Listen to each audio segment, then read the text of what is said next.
So when you consider the lawmakers, top government officials that were also associated with this Mainagate as part of the pension fraud, would you say that the TSA missed this particular fraud activity in the pension scheme? Look, let us be honest. Nigeria is full of corruption. This is just an iceberg. This is one of many, many corrupt practices that are going on today in Nigeria. So I am not too sure that, how can I put it?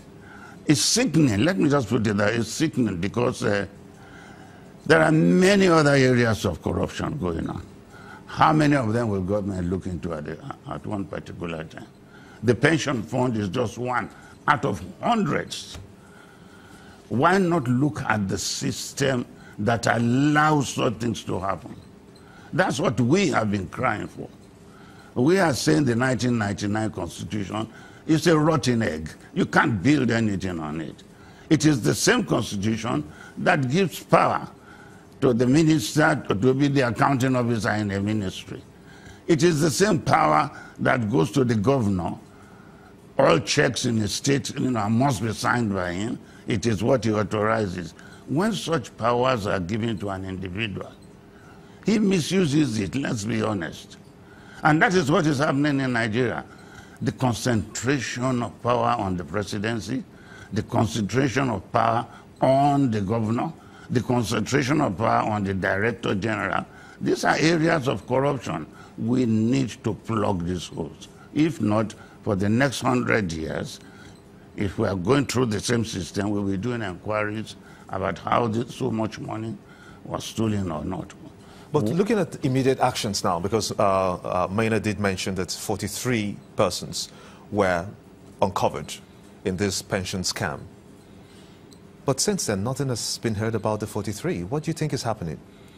Well, the system is corrupt. And by the time you look into what is happening, maybe 20, 30, 40 top-ranking people are already involved. Instead of looking at what is happening to the system, people are rushing here and there to cover up.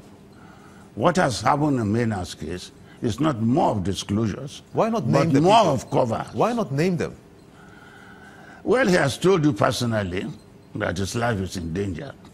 And that shows you the extent of the damage that has been done to the economy of the country. He is now telling you that his family is being threatened, that even his lawyer is being threatened. So what do you say, human being? But it's a good thing that he's coming out to lay bare, lay down his cards, that this much is going on and I can help this government to recover trillions of naira in line with fighting corruption by Mr. President. Isn't that the way to go? It's the way to go, I agree with you. Because in the criminal system, it's not the idea of punishment alone that is very important.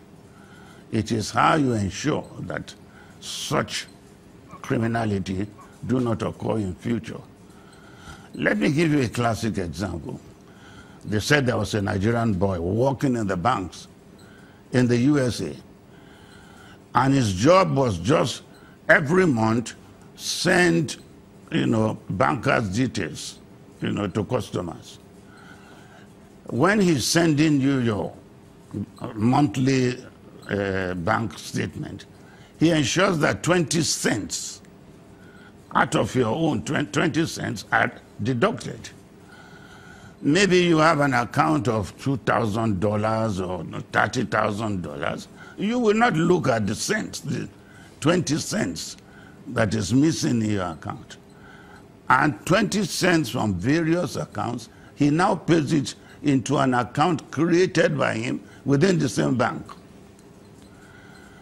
Then all of a sudden, the internal auditors discovered that there's an account in this bank. Every time you just find cents, 20 cents, 30 cents going, and it has now become, millions. And they discovered that it was a fraud being perpetrated within the system. But what did they do? They never sacked him. They even said, look, he was a genius to have thought of stealing only 10 cents in an account.